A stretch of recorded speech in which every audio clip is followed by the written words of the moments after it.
I lied about having a rich uncle with a Malibu beach house to seem cooler. Then my roommate invited our whole friend group to spend spring break there. And I had no choice but to keep pretending. I used to be the person everyone relied on when things got tough. The one who would cancel weekend plans to cover emergency shifts or stay until dawn perfecting someone else's botanical illustrations. My supervisor would call me at midnight and I'd answer on the first ring. I'd take on the field research nobody wanted. I'd volunteer for the specimen collection trips to swampy locations. I was raised to believe generosity would always return to you. For 5 years at Meridian Botanical Institute, I was the first to unlock the greenhouse and last to turn off the lab lights. I helped my colleagues identify their plant species. I brought homemade scones when everyone was stressed about publication deadlines. I even let my supervisor Quentin take authorship credit for my hybrid cultivation discoveries because he said it would carry more weight coming from someone with tenure. When my mom got diagnosed with early-onset Alzheimer's last year, I asked Quentin if I could adjust my schedule to work from the herbarium 3 days a week so I could manage her medical appointments. He sighed and said, "We really need you supervising the undergraduate research teams, but I suppose we can try it for a few weeks." I was so grateful that I worked double shifts on my in-person days, making sure every seedling was properly cataloged. Mom's treatment plan was supposed to span 8 months, but after 10 weeks, Quentin summoned me to his office. He said the flexible arrangement wasn't sustainable. The research teams needed my physical oversight daily, and frankly it had been generous enough. I explained that Mom was only beginning her treatment protocol. She couldn't navigate the medical system alone and had no other family nearby. He just stared at me until I dropped my gaze and murmured, "I understand." I spent the following week draining my emergency fund to hire professional caregivers for Mom. I was exhausted, constantly anxious about her condition, but still the first one checking soil moisture levels every morning. Then came the Thornfield Conservation Project, a massive federal grant that could secure our department's funding for the next decade. I spent months conducting soil analyses, mapping ecosystem relationships, developing propagation protocols, everything. I even missed one of Mom's neurologist appointments to complete the biodiversity assessment. The day before our presentation to the National Science Foundation, Quentin asked to review my materials. I handed over everything, including my detailed presentation outline and species documentation. The next morning I arrived early, excited to present my research, only to find the conference room already occupied. Quentin was at the front, displaying my charts to the federal representatives. I stood in the doorway frozen as he used my exact methodology, my data, my conclusions. When he noticed me, he smiled and said, "Oh, perfect. Cassandra, could you prepare some herbal tea for our guests? We're just beginning." The lead scientist turned, saw me, and asked, "Aren't you presenting the conservation analysis?" Before I could respond, Quentin interjected, "Oh no, this is my project. Cassandra just assisted with some data collection. I prepared the tea." I stood against the back wall and watched as he received praise for my work. The representatives were impressed. They approved a 7-year funding commitment, the largest in institute history. When the department heads arrived to congratulate everyone, Quentin accepted all the recognition. He received a research bonus. He was promoted to Senior Research Director. I received a $75 gift certificate to the university bookstore. That evening, Mom called. She'd gotten lost trying to walk to the corner pharmacy. A store clerk had found her crying and confused, not remembering her address. If I had been available, I kept thinking if I had just been there. 3 days later, the institute held a ceremony for the Thornfield grant. Quentin was presented with the Distinguished Service Award. I stood and applauded with everyone else. Then came the announcement that stopped my world. Quentin would now lead a new conservation research division created specifically for the Thornfield project, and he needed exceptional team members. He spent 15 minutes discussing the qualifications he sought, then announced his first selection. Ezra, the graduate student who'd been with us for 4 months and hadn't contributed anything meaningful to the project. I sat there stunned as everyone congratulated him. Then Quentin looked directly at me and said, "Cassandra, I need those quarterly herbarium reports by close of business. I know you won't disappoint me." Something shattered inside me. 5 years. 5 years of saying yes, of working overtime, of missing precious time with my deteriorating mother, 5 years of watching others receive recognition for my research, 5 years of being accommodating. I stood up, walked to the restroom, and stared at myself in the mirror. My hands were trembling. I barely recognized the woman staring back at me. That was the moment. That precise moment when I decided being accommodating wasn't serving me anymore. I returned to that celebration with an unusual calmness I'd never experienced before. It felt like observing myself from outside my body. As I approached Quentin, who was discussing expansion plans with the department administrators, I tapped his shoulder without hesitation and said, "I need to speak with you immediately." He gave me that condescending smile. The one that said, "Not now, dear. The important people are talking." But I didn't move. I just stared at him until his smile wavered.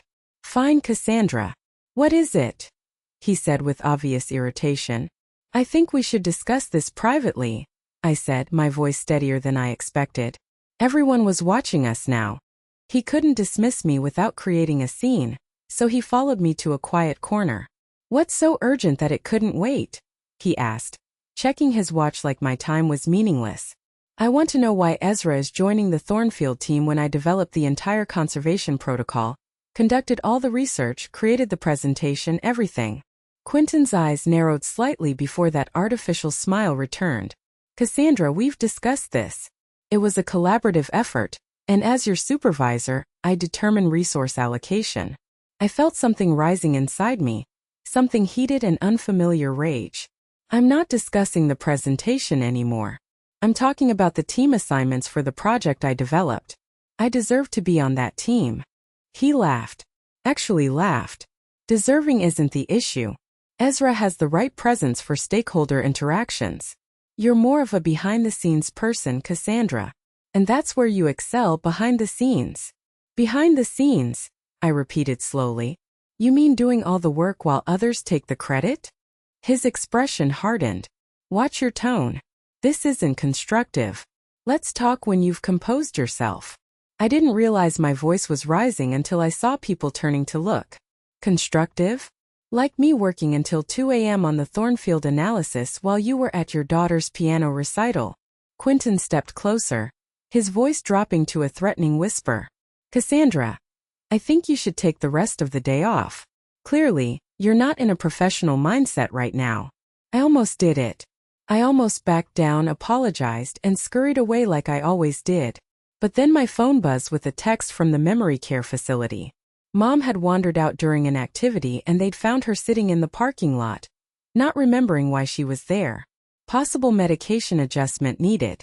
I looked up at Quentin. "I'm not taking the day off. I'm resigning." His eyes widened. "What?" "I quit. I'm done being your research workhorse. I'm done watching you take credit for my discoveries. I'm done sacrificing my family for this position where I'm not valued or respected." He switched tactics instantly, his voice softening. "Cassandra, don't be rash. You're upset. I understand, but you're a valuable team member." I almost laughed. "The first time you've ever said that to me is when I'm quitting." People were definitely staring now. One of the administrators was walking over, looking concerned. "Is everything okay here?" she asked. "No, it's not," I said before Quentin could speak. "I've just resigned because I'm tired of having my research stolen by my supervisor. The entire Thornfield conservation project was mine. Every protocol, every analysis, every conclusion. But Quentin presented it as his own work." The administrator, Dr. Belinda Hartwell, looked surprised. "Cassandra, these are serious allegations." "They're not allegations. They're documented facts," I said, feeling strangely empowered. "I have the original research files on my personal drive with creation timestamps. I have emails where I send drafts to Quentin. I even have the field notebooks in my handwriting." Quentin's face had gone ashen. "This is absurd. She's being emotional because of personal issues. Her mother has dementia and she's not handling the stress well." I felt a surge of fury at him using my mother's condition against me. That was it, the final breaking point. I pulled out my phone, opened my email, and forwarded something to Dr. Hartwell's address. "You'll find I just sent you the original research documentation with all my notes, including the comments where Quentin specifically instructed me to remove my name from the principal investigator section. You'll also find the audio recording I made of our conversation last month where he told me, and I quote, "Just do the science and let me handle the presentation. I need this success for my promotion." I hadn't actually planned to send that recording. I'd made it for my own sanity to remind myself I wasn't imagining things, but now it felt like providence that I had it. Quentin's mouth opened and closed speechlessly. Dr. Hartwell checked her phone, her expression changing as she opened the email. "Cassandra, let's discuss this in my office," she said quietly. I shook my head. "I'm done discussing. I'm done working here. I'm done being accommodating. I have to go to the care facility. My mom needs me. I'll email Human Resources my resignation." I turned to walk away when Dr. Hartwell said, "Wait, this is very concerning information. We need to address this properly." I looked back at them. Quentin's face was a mixture of shock and fury. Dr. Hartwell looked genuinely troubled. "Address it however you see fit," I said. "I won't be here." As I walked toward the exit, I heard my name being called by several colleagues, but I didn't turn around. I just kept walking past the shocked faces of coworkers who had never seen accommodating, agreeable Cassandra stand up for herself. Outside the building, I took a deep breath. It felt like the first real breath I'd taken in 5 years. I drove straight to Sunset Manor. Mom was sitting in the activity room, looking confused and small against the oversized armchair, but she smiled when she saw me. "Hey, sweetheart. Shouldn't you be at the plant place?" I took her hand. "They can manage without me. I'm where I need to be." Over the next few days, while staying close to Mom during her medication adjustment, I received dozens of calls and texts from colleagues. Some expressing shock, others support. A few even shared stories of how Quentin had taken advantage of their work, too. I ignored most of them, focusing on Mom and what would come next. A week later, while Mom was napping in her room, I finally checked my email. There was a message from Dr. Hartwell asking me to call her when I had a moment. Curious, I stepped into the hallway and dialed her number. "Cassandra, thank you for calling," she said, sounding genuinely relieved. "I've been hoping to speak with you." "What can I do for you, Dr. Hartwell?" I asked professionally, even though I no longer worked there. "After reviewing the materials you sent and conducting several interviews, we've terminated Quentin's employment. His actions constituted a clear violation of our research integrity policy." I hadn't expected that. "Oh," I said, not knowing what else to say. She continued, "We'd like to offer you his position." I nearly dropped the phone. "What?" "The Thornfield team needs a leader. Someone who knows the project intimately. Someone who did the actual research. That someone is you." I leaned against the wall trying to process this. The promotion Quentin had received was now being offered to me. "I appreciate the offer, Dr. Hartwell, but I'm not sure I want to return." There was a pause. Then she said, "We're prepared to offer a substantial salary increase, flexible work arrangements for your family situation, and retroactive compensation for the bonus Quentin received for your work." I thought about Mom, about the mounting care facility costs, about the fact that despite everything, I did love the scientific aspects of my work, just not how I'd been treated. What about the institutional culture that allowed this to happen in the first place? I asked. Why didn't anyone notice or speak up before now? Dr. Hartwell sighed. "That's a fair question and one we're addressing institute-wide. We've initiated a comprehensive review of all supervisory practices and accountability structures. I won't pretend we didn't fail you, Cassandra, but I'm asking for the chance to make it right." I told her I needed time to think.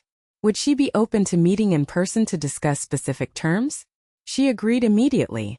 That night, I sat beside Mom's bed as she slept, thinking about what to do.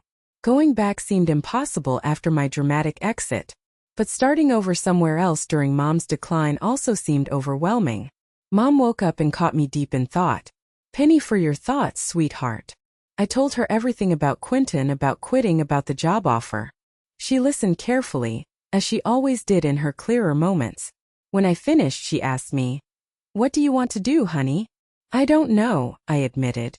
"Part of me wants to go back and show them I can lead without becoming like Quentin. Part of me wants to walk away and start fresh." She nodded. "Both valid choices. But let me ask you this. When did you feel most like yourself this past week? I thought about it. When I finally stood up to Quentin. When I stopped being a doormat. Exactly, she said.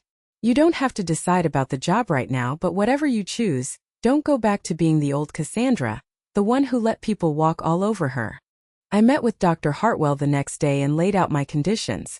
Flexible work arrangements during mom's treatment, the ability to select my own team, and most importantly, an institute-wide attribution policy ensuring researchers received credit for their work. To my surprise, she agreed to everything. I started my new role the following month, working primarily from home while managing mom's care. The team respected me because I respected them. We completed the first phase of the Thornfield project ahead of schedule and under budget. It wasn't always smooth. Some people who had known the old Cassandra tried to take advantage, assuming I'd still be a pushover. They learned quickly that while I was fair, I was no longer a doormat. 8 months later, mom's condition had stabilized somewhat with the new medication regimen. The doctors were cautiously optimistic about slowing the progression.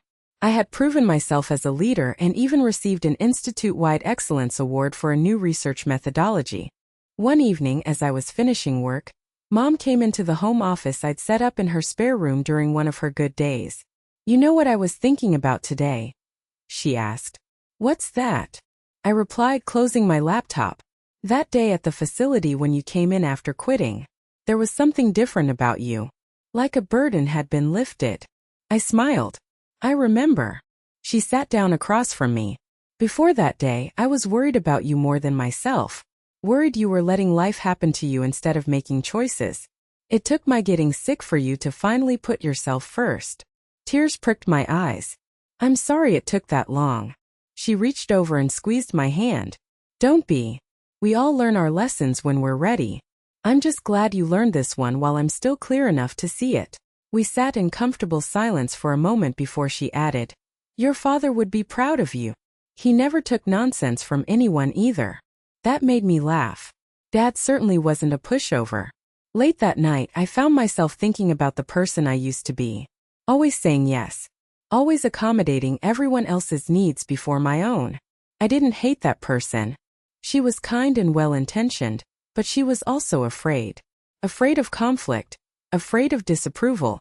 Afraid of standing alone. The woman I'd become wasn't fearless, but she faced her fears. She set boundaries. She demanded respect. And strangely enough, she received it far more often than the woman who had begged for it. The following week, I received an email from Ezra. He'd been reassigned after I took over, and was now working under another supervisor, who apparently made Quentin look positively benevolent. The email asked if I had any openings on my team. He'd heard I was a fair leader who gave credit where it was due. I stared at the email for a long time, thinking about how desperate I had been for recognition, how I would have jumped at any chance to work for someone who valued me. Part of me wanted to ignore the email to let him experience what I had experienced, but that wasn't who I wanted to be either.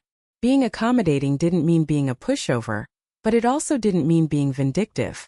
I replied, offering him an interview, not promising anything, but giving him the opportunity one wished someone had given me. Mom saw the email over my shoulder as she brought me coffee during another clear moment. You're a better person than I am, she chuckled. I'd have told him to take a hike. I laughed. Maybe I am, maybe I'm not. But I know I can be kind without being a doormat. Now I decide where my boundaries are. Not everyone else. Exactly, she said, raising her coffee mug in a toast. To boundaries. And to the daughter who finally found hers. I clinked my mug against hers. To boundaries, I echoed. And to not confusing kindness with weakness. It had been a long journey from the woman crying in the restroom mirror to the leader sitting confidently in her home office. But I wouldn't trade it for anything. Not even for the comfortable invisibility of always being accommodating. Sometimes the kindest thing you can do for yourself is to stop being so accommodating to everyone else. It doesn't mean becoming cruel. It just means making room for your own needs alongside others.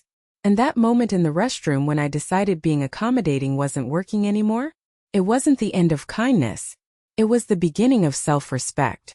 And remarkably, those two things could exist side by side, if you were brave enough to make space for both. 2 years later, I'm still at Meridian Botanical Institute, now as Senior Research Director. I've built a team that's known for both excellence and ethics. We credit each contributor by name on every project, large or small. We've become the division everyone wants to work for. Mom's condition has its ups and downs, but she's stable. She's taken up watercolor painting and complains constantly about her brush technique. She comes to the Institute holiday party each year and tells embarrassing stories about me. Last month, Quentin applied for a position in my department. He didn't recognize my married name on the job posting. When he walked in for the interview and saw me, his face went through about 5 emotions in 3 seconds. I conducted the interview professionally, asked relevant questions, and thanked him for his time. I didn't hire him. Not out of revenge, but because there were better candidates, people who valued collaboration and integrity. As he was leaving, he paused at the door. "You've changed, Cassandra." I smiled. "Yes, I have. Thank you for noticing." He looked confused. "You're thanking me?" "In a way, yes. If you hadn't pushed me to my breaking point, I might never have discovered my strength. So, in a strange way, you helped me become who I needed to be." He didn't know what to say to that, so he just nodded and left. That night, I told Mom about the interview during one of her clearer moments. She roared with laughter, slapping her knee. The look on his face must have been priceless. "It was," I admitted. "But you know what's funny? I actually meant what I said to him. I am grateful in a weird way." She nodded sagely. Sometimes our worst moments lead to our best decisions. I think about that restroom mirror moment, often the tear-streaked face, the shaking hands, the absolute certainty that something had to change. It was rock bottom, but it was also the foundation I built everything else on. So when people ask me about the moment I decided being accommodating wasn't working anymore, I tell them it wasn't about stopping being accommodating. It was about starting to be accommodating to myself too. And that has made all the difference. Chat controls Sonnet 4.